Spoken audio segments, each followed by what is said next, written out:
Good morning, afternoon, or evening, wherever you are connecting from. Ladies and gentlemen, on behalf of the Ministry of Infrastructure and Water Management of the Netherlands and the Global Center on Adaptation, it is my pleasure to welcome you to this session on accelerating adaptation investments for resilient infrastructure. My name is Ede Illas, Senior Advisor for the Global Center on Adaptation, and I will be helping with the moderation of this interesting panel. We are very pleased for the collaboration with the Coalition for Disaster Resilience Infrastructure and for participating in the International Conference on Disaster Resilient Infrastructure 22 today. It is my great pleasure. I have seen how CDRI has grown from an idea to a real coalition, bringing so many countries around the world for action. Before introducing you to today's high-level dialogue, I want to invite first Mr. Kees van der Burg, who is the Vice Minister of Mobility of the Ministry of Infrastructure and Water Management of the Netherlands, to share a message with you. Please join me in watching this video. Thank you. Good day to all of you watching. Thank you for joining today's session. As the Netherlands, we are glad to organize a live webcast about accelerating adaptation investments, together with the Global Center on Adaptation. I thank Professor Patrick Verkooyen for his introduction and moderating this event. Ladies and gentlemen, the science is clear. The recent IPCC report explains that the window of opportunity to reach a climate neutral and climate resilient world is closing. Adaptation and mitigation are two sides of the same coin. We need to act, and we need to act faster and more resolute. From the Paris Agreement of 2015 onwards, we became increasingly aware of the need to adapt. With our adaptation plans, nationally and in our case on a European level, we set goals to achieve a climate resilient future. In a changing geopolitical landscape and rebuilding from an ongoing global pandemic, collaboration to further action is more important than ever. Therefore, the Ministry of Infrastructure and Water Management hosted the Climate Adaptation Summit in January 21 to give international adaptation action a boost. Together with many partners worldwide, we organized an anchoring event on resilient infrastructure. It explains why we choose to become part of the Coalition for Disaster Resilient Infrastructure. We as the Netherlands are committed to reach climate neutrality and climate resilience by 2050. However, we are not there yet. And we do not have all the answers and solutions needed yet. To speak in infrastructural terms, we need to build the bridge and that we are already crossing together. First, we have a world to win in identifying risk and opportunities for the adaptation actions through the execution of stress tests. In the Netherlands, we recently finished stress tests in all infrastructure domains. Now we are in the process of discussing the way forward through executing risk dialogues and study necessary measures. Internationally, the Global Center of Adaptation is currently developing an international stress test facility commissioned by our ministry. Secondly, a second challenge concerns financial investments in adaptation action, the theme of this session. During the Climate Adaptation Summit, we connected the awareness that every dollar invested in resilient infrastructure can have up to $4 of benefits. However, finance is not yet following the right projects. In the Netherlands, financing of infrastructural projects could be successfully implemented for a long time due to availability and reliability of budgets. We created an infrastructure fund and a delta fund to commit to long-term investments and projects. However, we also need to involve financial institutions and the private sector more. We have to show them that investments in climate resilient infrastructure eventually results in higher gains for society and business. And thirdly, another challenge I would like to hear on your thoughts on concerns moving on from grey to green infrastructure. Ladies and gentlemen, research shows that nature-based solutions may not only be cheaper than traditional infrastructure, it's essential to include the preservation and restoration of biodiversity in our infrastructure projects. To make this idea common thought, we need to mainstream nature-based solutions in our day-to-day discussions and decision-making process in building and refurbishing climate-resilient infrastructure. I'm glad that the Global Center of Adaptation launched the Climate Resilient Infrastructure Public-Private Partner Toolkit and the Certified Climate Resilient Infrastructure Officer program. In short, we have to move forward towards thinking with nature instead of against nature. My dear friends, the science is clear about the fact that our window of opportunity is closing. We need to work closely together, communicate honestly about the challenges at hand, and explore uncharted and innovative ways forward. I'm sure that you will have a fruitful discussion, and I'm looking forward to hearing your thoughts. In the meantime, ladies and gentlemen, the Netherlands are committed to continue the contribution and collaboration within the Coalition for Disaster Resilient Infrastructure, accelerating adaptation action globally. Thank you very much. Many thanks, Vice Minister van der Berg, for that description of Netherlands' ambition on adaptation.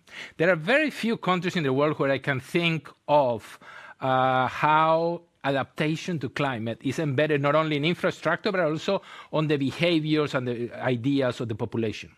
And you have highlighted the importance of how working together and finding innovative ways to promote a climate resilient future.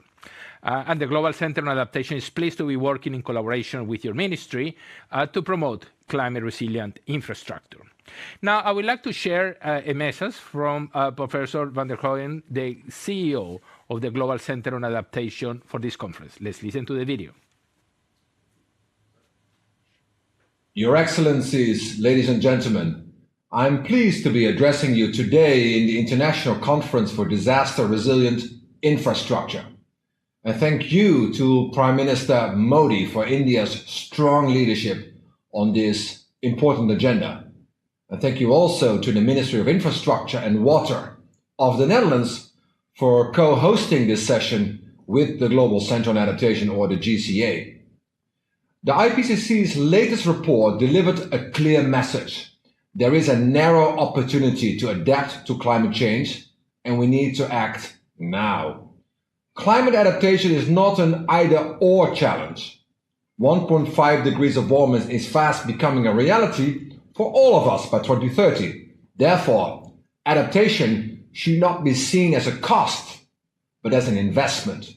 Every individual, every farmer, every small enterprise or corporation is vulnerable to climate risk because they all depend to some degree on infrastructure, roads, energy, water, and other services. And ensuring that these vital networks and systems can operate under future climate scenarios is vital for us and for our economies. Damages to infrastructure assets due to climate change are projected to be as much as $22 billion per year by 2050 globally. In Ghana, for example, GCA research has shown that climate risk could lead to $3.9 billion in damages to the transport sector alone by 2050, and 80% of population risk being cut off from healthcare. In South Asia, GDP per capita losses due to climate change in deltas can reach up to 20%. The Sustainable Development Goals, SDGs, can only be achieved if education, health, and infrastructure services like water are adapted to the accelerating shocks of climate change. The only solution is to act at scale and at speed, and this is what drives us at GCA. With the support of the African Union, GCA, and the African Development Bank, we launched the Africa Adaptation Acceleration Program, AAP, to mobilize $25 billion in adaptation investments across the African continent. In its first year, the AAP shaped adaptation responses within a $1.5 billion of multilateral development bank investments in the areas of food security, resilient infrastructure, climate finance, and youth employment, and already $1.6 billion in the first quarter of this year. This includes ensuring resilient renewable energy for over 250 million people under the so-called Desert to Power initiative, enhancing the resilience of port operations in the port of Banjul and Dover, critical trade access for the Gambia, and mainstreaming adaptation and resilience into infrastructure investments across other countries, including in Ghana, Kenya, and Senegal. These are just some illustrative examples. Under the AAP, GCA and the African Development Bank and other partners such as the European Investment Bank and the World Bank, we are working to identify a pipeline of resilient infrastructure investments. So, ladies and gentlemen, as countries recover from COVID-19 and combat systemic shocks caused by the crisis in Ukraine, strengthening resilience has never been more important. AAP provides a model that is ready to be scaled up and rolled out to other regions of the world. Please count on GCA as your partner of choice to deliver on this critical agenda. I thank you. Patrick, for that description of what the Global Center on Adaptation is doing with many partners around the world, but especially on Africa, through the Africa Adaptation Acceleration Program. And now it is my great pleasure to invite you to watch the video of the Honorable Dr. P.K. Mishra, Principal Secretary to the Prime Minister of India and the CDRI Governing Council co-chair. It is a great pleasure to hear the words of Dr. Mishra. Let's listen to the video. A warm welcome, Mr. Kees van der Berg, Vice Minister, Mobility, Ministry of Infrastructure and Water Management of the Netherlands, Professor Patrick Verkhuizen, Chief Executive Officer, Global Center on Adaptation, eminent speakers, and distinguished participants. A very good afternoon to all of you. During the Climate Action Summit in 2019, Honorable Prime Minister of India, Sri Narendra Modi, announced a global coalition for disaster resilient infrastructure, the CDRI. Last year, the Netherlands joined the CDRI. I thank the Netherlands government, especially the Ministry of Infrastructure and Water Management of the Netherlands and the Global Center on Adaptation for collaborating with CDRI towards planning for resilient infrastructure. ICDRI, the International Conference for Disaster-Resistant Infrastructure, has become a global platform for discourse on mainstreaming disaster and climate resilience for infrastructure development and offers an opportunity to share experiences, learn, and adopt good practices. So far, the focus has been on mitigation measures like switching to renewable energy sources and energy efficiency. But now it has been recognized that adaptation mandates also require more focus and urgency. This has been one of the major takeaways from Glasgow. According to UN Environment, developing countries alone would need adaptation finance ranging from US dollar 140 billion to US dollar 300 billion annually by 2030. These financing needs could further escalate to anywhere between US dollar 280 billion to US dollar 500 billion annually by 2050. Realizing this level of adaptation financing will require appropriate policies that address market barriers which prevent private investment for adaptation strategies.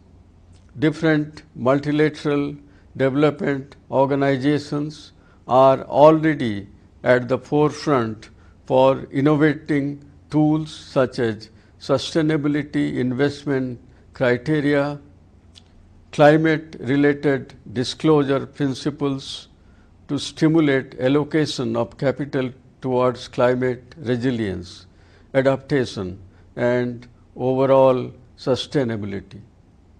Finance for nature-based solutions and other adaptation strategies should be strengthened and diversified to make it commercially attractive for increasingly crowding in private sector investment combined with public funds which are essential to bridge the large funding gaps for adaptation.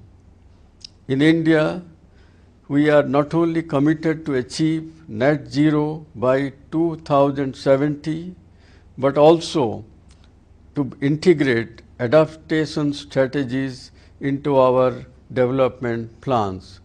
We are working towards making new infrastructure resilient, strengthening early warning systems, making water resource management resilient, improving dryland agriculture, and protecting mangroves in the east and west coast of India.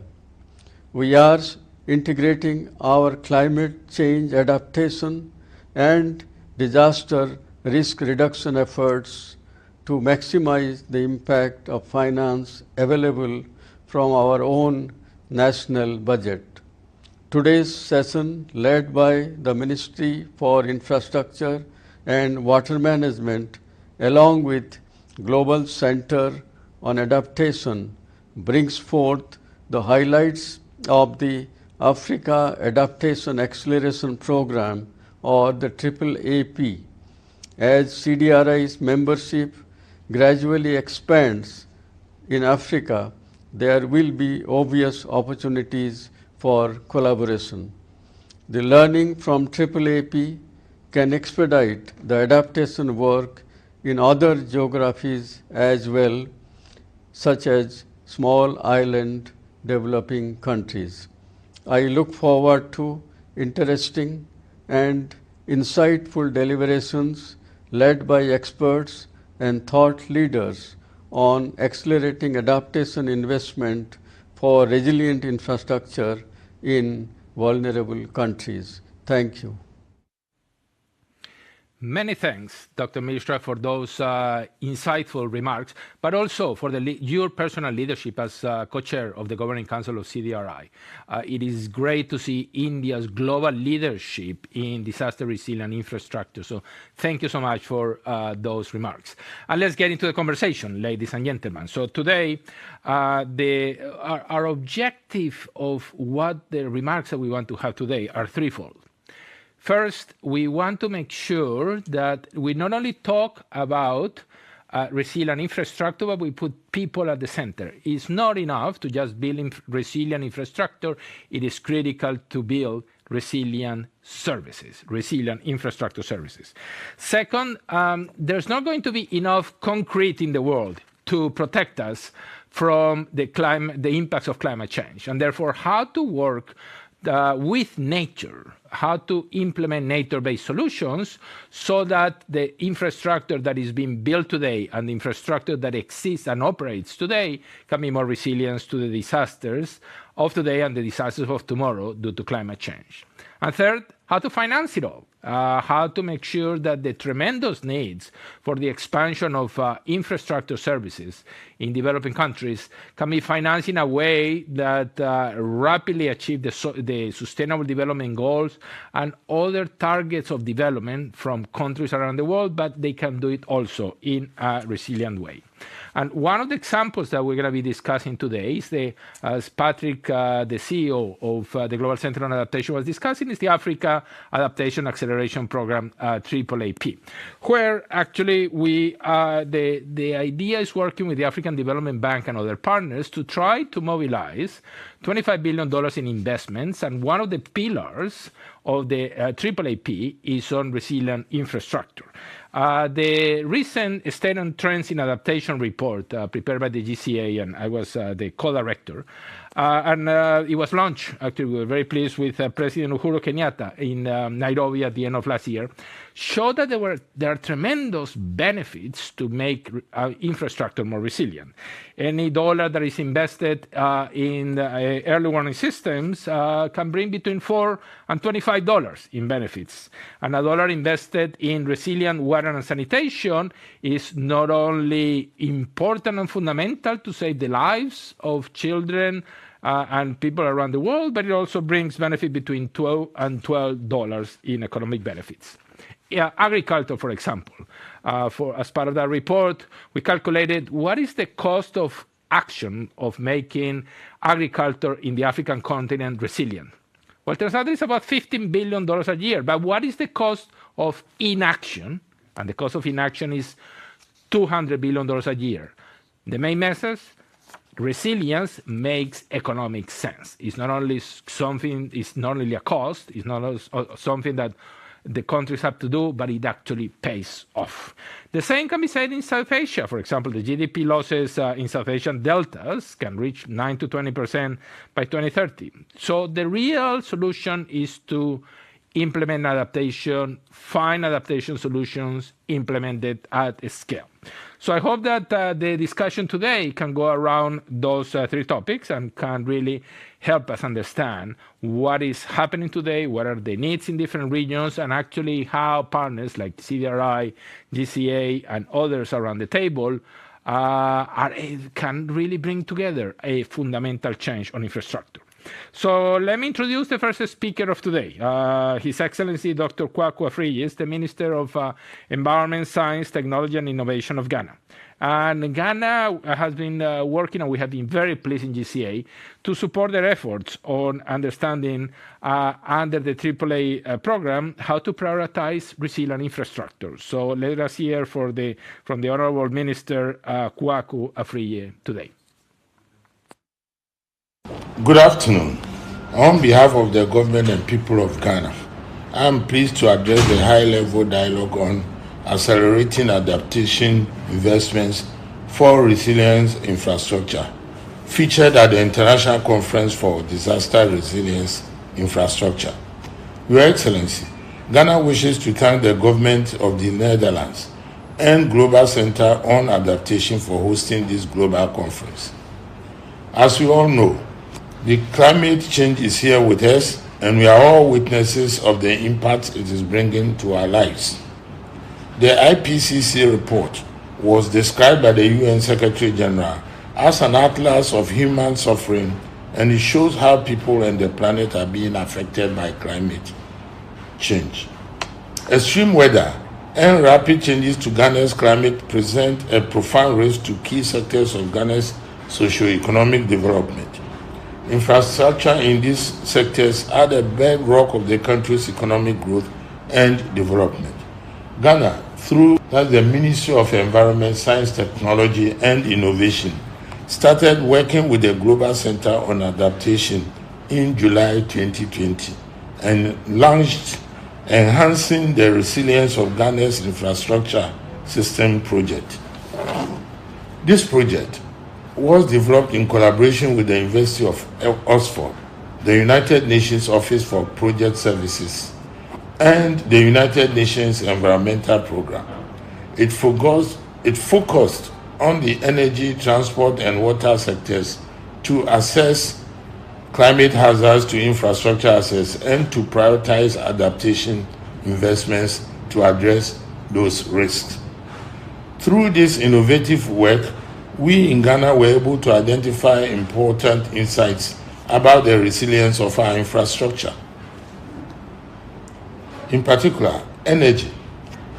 Future energy availability for about 250,000 people in rural parts of Ghana is threatened by drought given their reliance on wood fuel for household energy generation.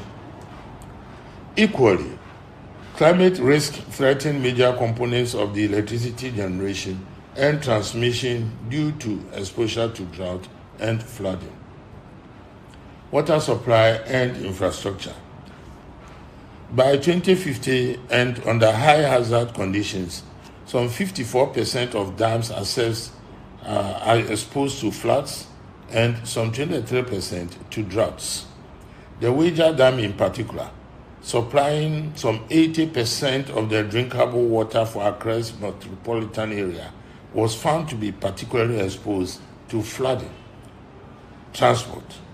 In a likely 2050 flooding scenario, analysis revealed the potential of $3.9 billion in damages to roads and highways, triple the estimated $1.3 billion Ghana invested in transport infrastructure in 2019. Through this project, Ghana was able to bring together key institutions within the government to prioritize 35 adaptation options for funders and investors to invest in Ghana's future. The Ghana Roadmap for Resilient Infrastructure in a Changing Climate was officially launched in 2022 with support from all ministers in Ghana and from Ghana's President, Nana Addo Dankwa Akufo-Addo. The implementation of the Resilience Roadmap and the 35 adaptation options will now require additional financial resources from both government and development partner institutions. Therefore, we are pleased that the African Adaptation Acceleration Program, a flagship program between GCA and the African Development Bank, is already working to implement the Scaling Renewable Energy Program, which seeks to support Ghana in the electrification of island communities and move closer to identified development objectives such as sustainable energy for all by 2030. GCA is working with the AFDB to conduct climate risk assessments on potential climate hazards in the district that will benefit from the electrification program. Through its technical assistance program to assess and leverage climate finance, GCA is also providing technical support to the Ghana Infrastructure Investment Fund as part of its application to become a direct access entity to the Green Climate Fund to enable Ghana to be able to take greater ownership of the implementation of climate finance. We hope that this work is scaled up across Africa and to other countries across the globe to accelerate adaptation investments in resilient infrastructure where needed the most. Thank you very much. And many thanks to His Excellency Ministry Afriye of Ghana for that description of mainstreaming the impacts of climate change and adaptation actions into the infrastructure sectors of the country. Now let me turn to Dr. Kevin Kariuki, Vice President for Power, Energy, Climate and Green Growth at the African Development Bank. And Dr. Kariuki has the very important challenge and magnificent job to mainstream and making sure that everything that the African Development Bank is doing today mainstreams adaptation and the considerations of climate change. I mean, he has led more than $2 billion of privately financed infrastructure and is really responsible for the identification of a pipeline on infrastructure projects under the AAAP. So, Dr. Kariuki, we want to hear a little bit more about how, in reality, the AAAP program is helping African countries prioritize and design resilient infrastructure investments. Thank you, Kevin.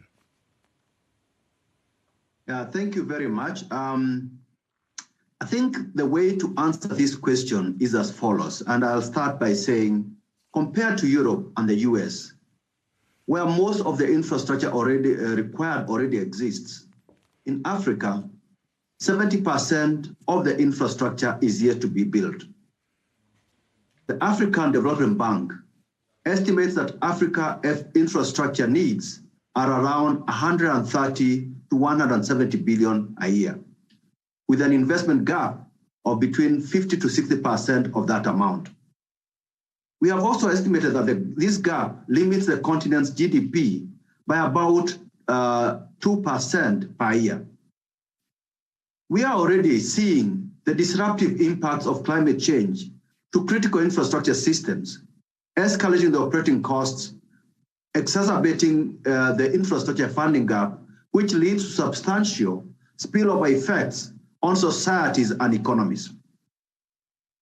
This constitutes a challenge for people and countries, but I think it also provides an opportunity to learn from global experiences to ensure that going forward, all new infrastructure investments factor in climate change considerations. In this regard, I share the view that promoting adaptation in the planning and design on infrastructure is critical.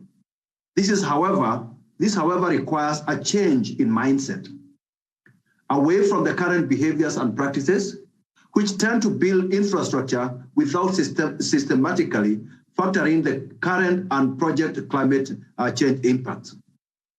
Global figures suggest that integrating resilience into the development of infrastructure projects makes a compelling business case.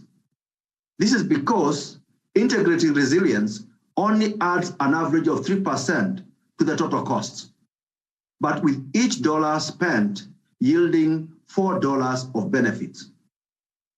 Furthermore, it is projected that the use of systemic approach to strengthening resilience in exposed areas can reduce the cost of building resilience by as much as 90% compared to untargeted approach. The African Development Bank is therefore taking the lead in scaling up adaptation in Africa, along with our partner, the Global Center of Adaptation, who together we intend to mobilize $25 billion for adaptation through the ambitious Africa-owned and Africa-led Africa Adaptation Acceleration Program, which was mentioned by Patrick Vercoen. In its first year, the AAAP has shaped climate adaptation interventions in about $1 billion of investments financed by the Africa Development Bank in the areas of food security, resilient infrastructure, climate finance, and youth employment. And in 2022, we are scaling this further. We are not going to rest on our laurels. Through the AAAP's infrastructure pillar, the Africa Infrastructure Resilience Accelerator, which aims to integrate climate resilience into $7 billion worth of infrastructure investments on the continent by 2025. In this regard, and based on our experience as Africa's premier MDB, and through scaling up adaptation actions under AAAP, please allow me to highlight 3 key observations to date. 1, in countries that we work in, financing resilient infrastructure assets is important, but more pressingly, we need to ensure these investments translate into resilient and equitable infrastructure services, which underpins the AFDB and AAAP's strategy on infrastructure.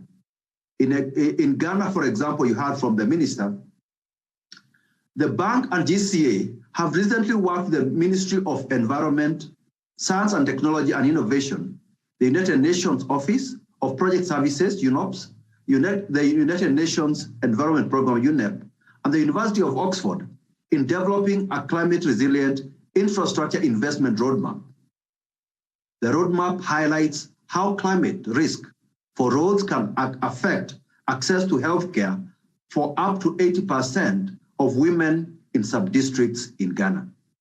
2, achieving impact at scale requires designing interventions at scale. Recently, the bank has launched the 20 billion Desert to Power initiative, which again was mentioned by the GCA CEO, Patrick Vercoen, is an initiative to chart a low-emission power generation pathway in the Sahel, in the 11 countries of Sahel, through developing a 10 gigawatts of solar generation capacity to provide access to climate-resilient, clean electricity to some 250 million people.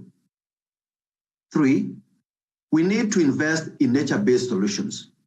To date, funding and implementing of NBS nature-based solution programs and projects lags behind, both in Africa and globally. Even though these programs are likely to deliver high return on investment, and even though they can also contribute to climate and environmental goals.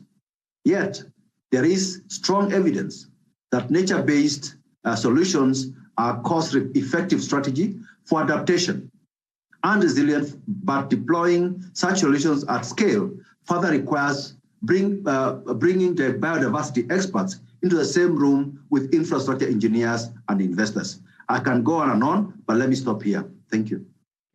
Thank you very much, because your message that countries need to ensure that infrastructure is resilient and that investments in infrastructure translate into resilient services is very clear.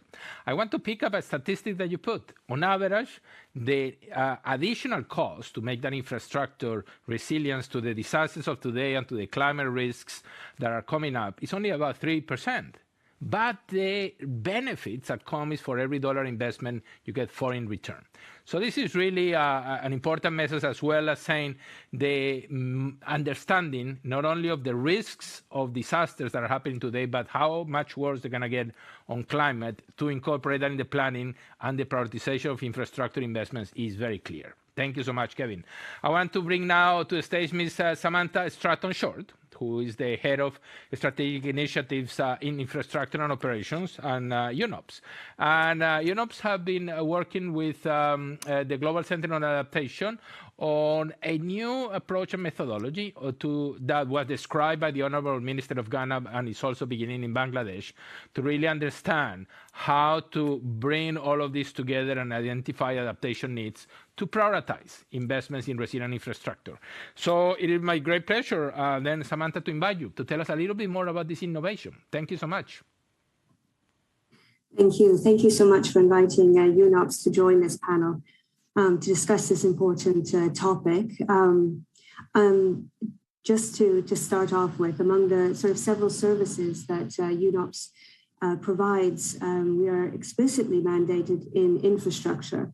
So that means that we use our experience implementing infrastructure on the ground to promote the criticality of infrastructure to supporting the SDGs, reducing greenhouse gas emissions and contributing to climate adaptation.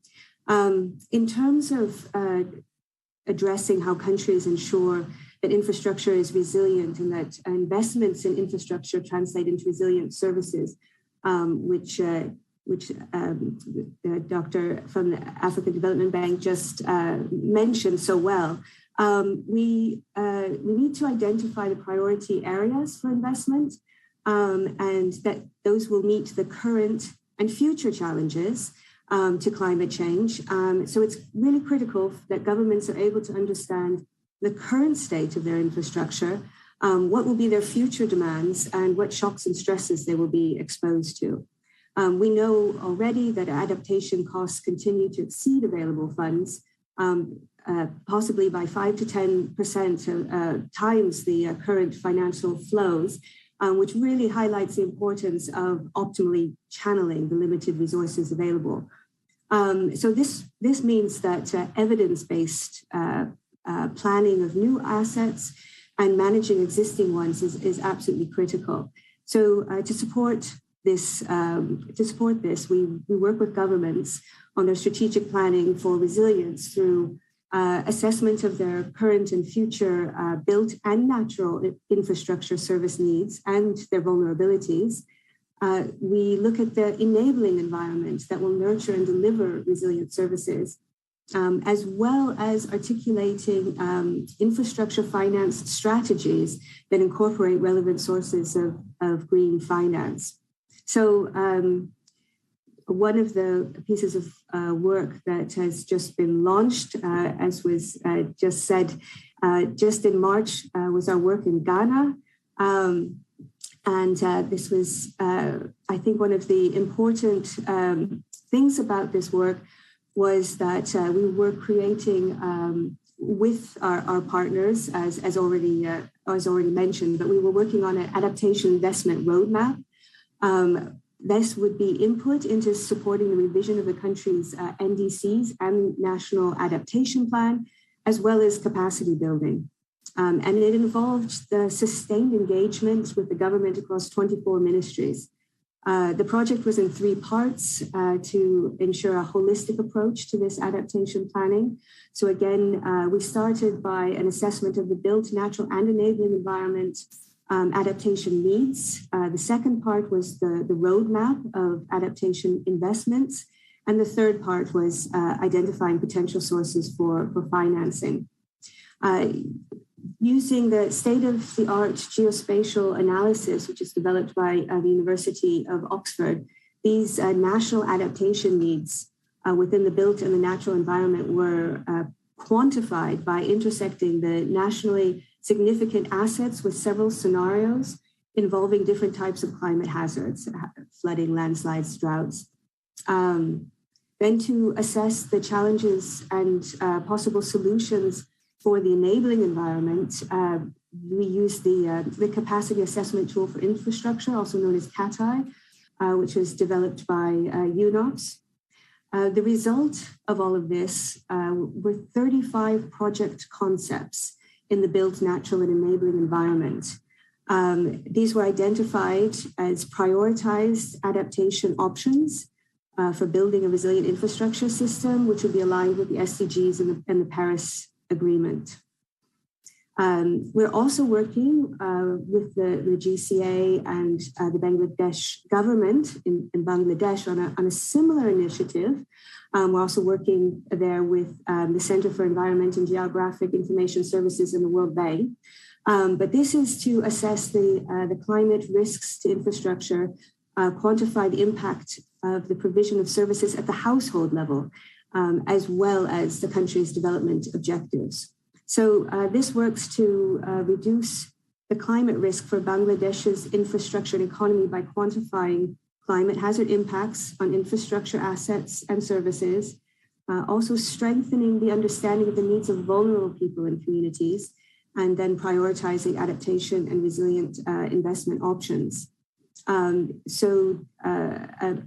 a pipeline of infrastructure adaptation projects, including nature-based solutions, is being developed.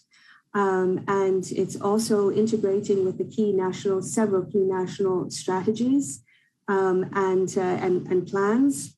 And again, we are using an assessment of the planning and project development process around the enabling environment with the CATI tool.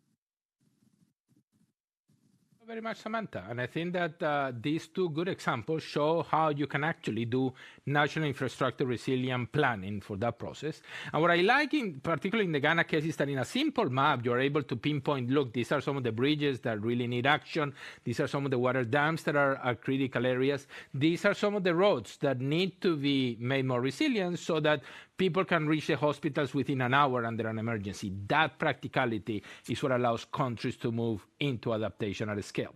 Now, what we want to hear with the next speaker is that this is not only a problem for Ghana and Bangladesh, this is a problem for every country around the world, and we want to talk about the United Kingdom.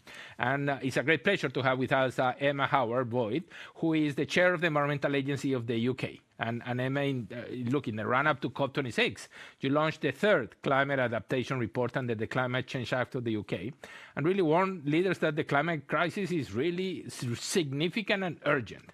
And it's not only important for governments, but also for business and communities. And the cost of inaction is far greater than the cost of investing early in climate resilience. So give us an example of how the UK has integrated adaptation and resilience in infrastructure and some of the lessons that the country has learned from this experience.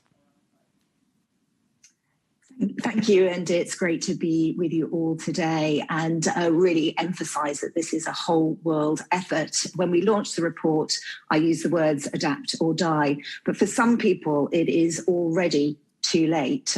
India, as we know, has just gone through its hottest recorded March and April, with cities reaching 47 degrees. It is unknown precisely how many have already died, but people fear the coming summer. The Intergovernmental Panel on Climate Change makes clear, as we already heard, that the window to adapt is closing fast. And last summer in Europe, in Germany, 200 people died in the floods there. It was reported people who heard flood warnings did not know what to do. So we in England reviewed the situation here. And we found that 61% of people living at flood risk do not understand that they are. Climate change is increasing the severity, frequency, and duration of such impacts. At COP26, $130 trillion of private capital was committed to hitting net zero emissions targets by 2050. But we know that without resilience measures, energy infrastructure and supply chains will fail. For every property, our analysis shows that at least 16 other people are affected by disruption to infrastructure and services here in England, and I think that figure is growing. Last year, the Environment Agency completed the government's £2.6 billion six-year programme dedicated to improving flood and coastal defences on time and on budget. The government has then committed to a record £5.2 billion investment in flood protection. This is good news, but to put that in context, the UK's Infrastructure and Projects Authority has analysed over £200 billion of public and private infrastructure investment up to 2024-25. For the equivalent time, England has about £3 billion worth of public money for flood and coastal defences. The private sector is investing billions and expecting the public sector will secure its long-term future. Change is coming. The UK government was instrumental in setting up the Coalition for Climate Resilient Investment, and I'm one of the co-chairs for that. This week, the CCRI team launched an investment prioritisation tool in Jamaica. This uses groundbreaking technology to help the country's energy, water and transport infrastructure most vulnerable to climate risk, ensuring the effective and efficient investment of public and private resources. The UK government is also beginning to send joined up messages and signals to the private sector here in England. So I was pleased to see last month's open letter from our business secretary to economic regulators emphasising climate resilience. The UK will publish an updated green finance strategy by the end of 2022, and I hope this will include more direction on adaptation and resilience for both the public and private sectors. Thank you. Thank you, Emma, for not only for the leadership of the UK presidency at COP26, but really for raising ambitions on adaptation at home. So we have heard examples from Ghana, from Bangladesh, from the UK on how they're leveraging investments in climate resilient infrastructure. Let's move to the other side of the world. The Asia Pacific and the Pacific Seas are also among some of the most vulnerable regions to climate change and also implementing some of the most interesting solutions. So to tell us more about these initiatives, I would like to bring Ms. Noelle O'Brien, who is the Chief of Climate Change and Disaster Risk Management at the Asian Development Bank. So, Noelle, you have been working with countries in Asia and in the Pacific seats to really assess climate risk to infrastructure and to prioritize adaptation and resilience options to those risks. Tell us more about those activities. Thank you very much for inviting ADB to join this important panel. So at the moment at ADB, we've adopted a 3-track approach for assessing climate risk and strengthening resilience of infrastructure. So at the first asset or project level assessment, this approach is by far the most advanced approach that we have within ADB. In this approach, every single ADB financed infrastructure project is screened and assessed for climate risk. Where risk is medium or high, adaptation and resilience solutions are integrated into the project designs. And these solutions can be engineered based, or they can be nature based, or a combination, or it may be the strengthening of the wider institutional capacity. I just mentioned 2 examples. Recently, ADB has approved a project for Chennai in India. And this has included climate adjustment factors in the design of the city drainage to deal with increasing flood risk. ADB has also developed an extensive user-friendly database to help countries and project officers to choose appropriate adaptation solutions. And this is continuously updated as we build our expertise. This approach ensures the project can deliver its development objectives despite risk. And just because of the focus on nature-based solutions today, I'd also like to mention some of our work on coral reef insurance. We've been working to develop a mechanism to insure coral reefs in Philippines, Indonesia, Solomon Islands, and Fiji. And the intent here is to insure the reefs against extreme weather events, because funds are then released, which can support immediate repair and support rapid regeneration of the reefs.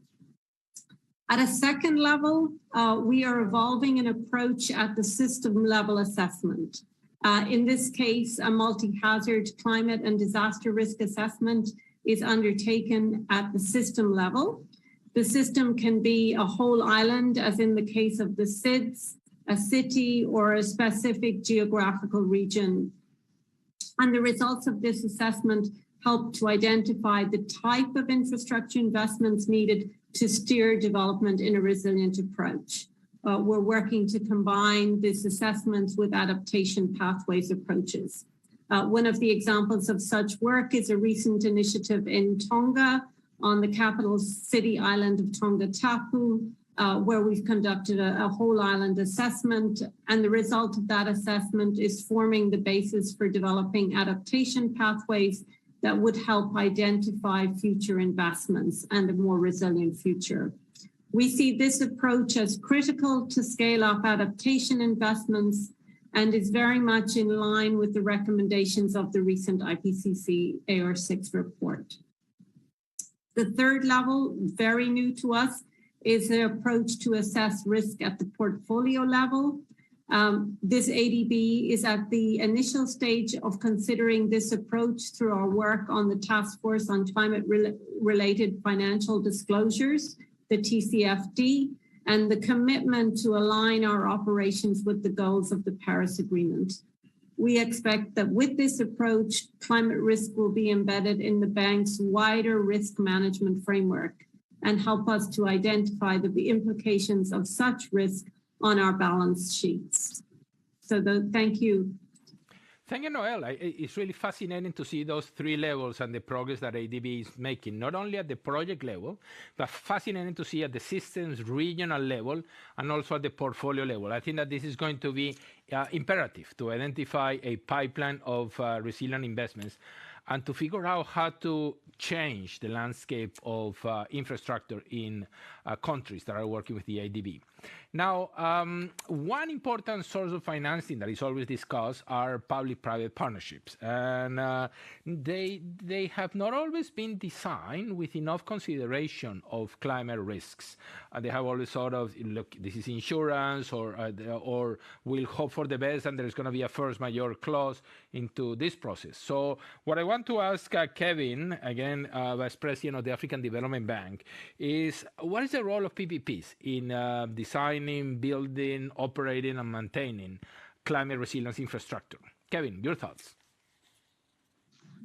Thank you very much. To start with, infrastructure in Africa is largely financed by national governments, which I believe account for 37% or that 7.5 billion of total commitments by 2018. Furthermore, only 10% of priority infrastructure projects get to make it to project close, with 80% falling by the wayside at feasibility stage level. Therefore, to meet this gap in financing and implementation of infrastructure, it is critical to leverage on public-private partnerships as a mode of delivery for climate-resilient infrastructure. Public-private partnerships are key entry points to integrate climate adaptation and resilience into infrastructure projects.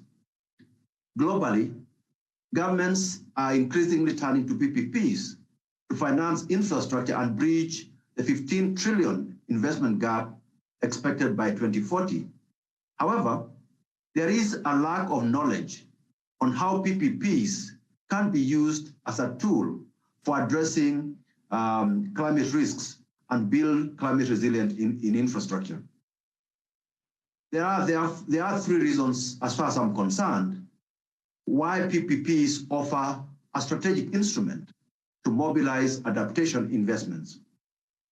First, the incentive structure of PPP establishes project requirements that allow for resilient and adaptive assets or services. The need for a robust revenue model also ensures that adaptation and resilience options are linked to clear financial benefits for the operator and the public sponsors. Second, PPPs enable the allocation of risk between public and private partners in a way that best mitigates certain climatic conditions and yield resilient benefits.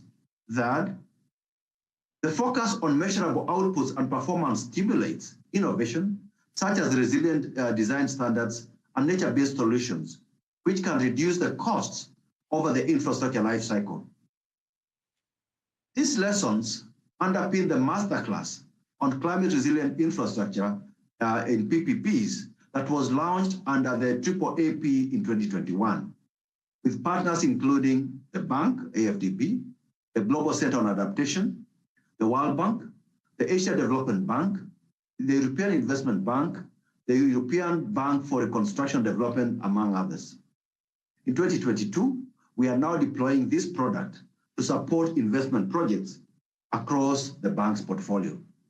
Moving forward, I believe that private sector participation in climate resilient infrastructure or investments is critical, as the transformation and innovation required to build resilience into infrastructure projects cannot be delivered by the public sector alone. Partnerships between public and private sectors therefore constitute a key driving force to bridge the existing infrastructure gap while ensuring climate resilience. I must say, as a student of PPPs, I would go on and on, as I'm passionate about the subject. But let me stop here. Thank you. Thank you, Kevin. I know that you're very passionate about the subject, and it's great to see that within the AAAP, this masterclass is beginning to bring the best science on climate change and the best practice to really make sure that the design of those projects, where the public and the private come together, can really mainstream infrastructure for that process. Now, what I want to invite you is to watch a video of an example of a public and private infrastructure project in the Netherlands that has integrated nature-based solutions for resilient infrastructure. When we think about PPPs in infrastructure, we only think about the concrete solutions, the cement, the steel, but actually nature is an integral way of finding and building resilient infrastructure. Let's watch the video.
Thank you very much, and I hope that you will learn more about this interesting project. Now, you have all, as panelists, given us so much wealth of information that we are unfortunately coming towards the end of this panel. But I want to give each of you the opportunity to give one final message to the audience on different perspectives, very shortly, so that we are running a little bit over of time, but I just coordinated with the conference organizers to give us a few more minutes to wrap it all up. So I want to go to Emma. One key message that you want the audience to remember on nature-based solutions. Why are they so important?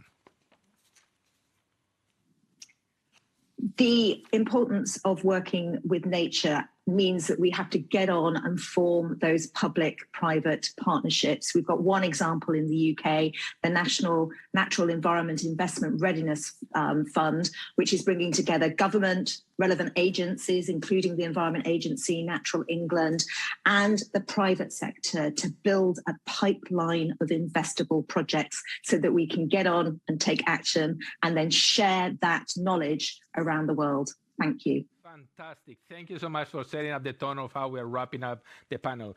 Samantha, from UNOP's perspective, what do you think is the most important challenge that developing countries are facing for resilient infrastructure?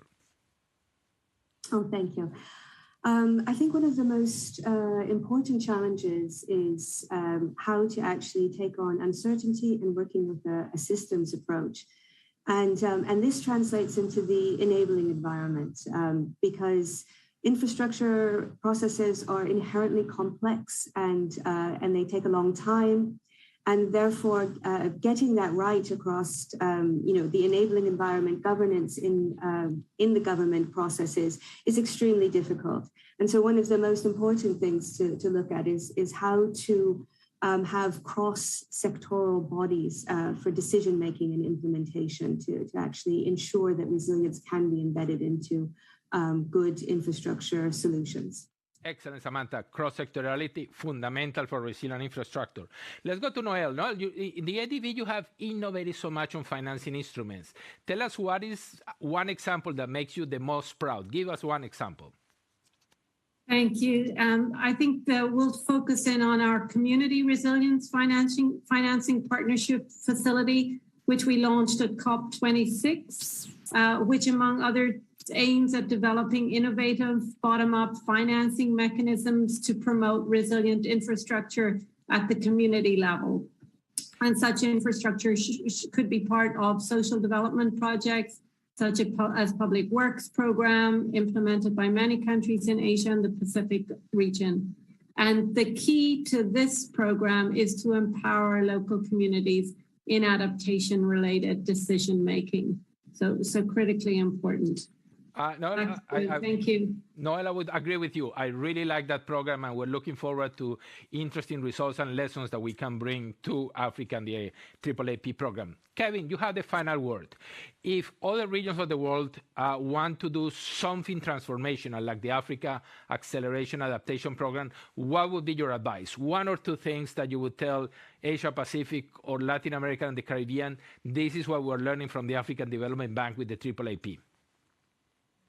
Thank you very much. The one thing that I would say is that for taking the example of AAAP, whose success is based on the fact that it is Africa-owned and Africa-led, and the fact that it builds from priority areas identified by African countries in their NDCs, nationally determined contributions, as well as their national adaptation plans. This generates momentum for large-scale investments, innovations, knowledge, and technical assistance initiatives. So in my view, to be honest, to date, I'm not aware of any other adaptation initiative that has achieved this level of consensus. So consensus amongst governments is absolutely critical.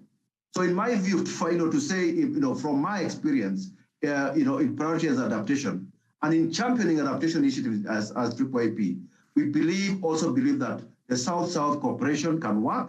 In my view, we should be able to work with other regions to share our experience.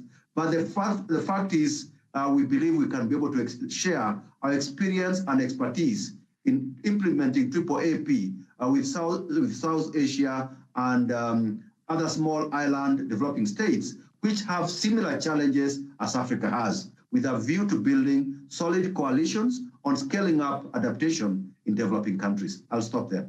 Thank you so much, Kevin, Noel, Samantha, Emma, and the institutions that you're representing, the African Development Bank, the UK government, the Asian Development Bank, and UNOPS, for this fascinating conversation on how to make resilient infrastructure as part of the ICDRI conference. We wish you success with the other panels, and thank you so much for all the participants today. I hope that you have learned about the practicalities of planning, implementing, monitoring, and adapting to climate change. Thank you so much.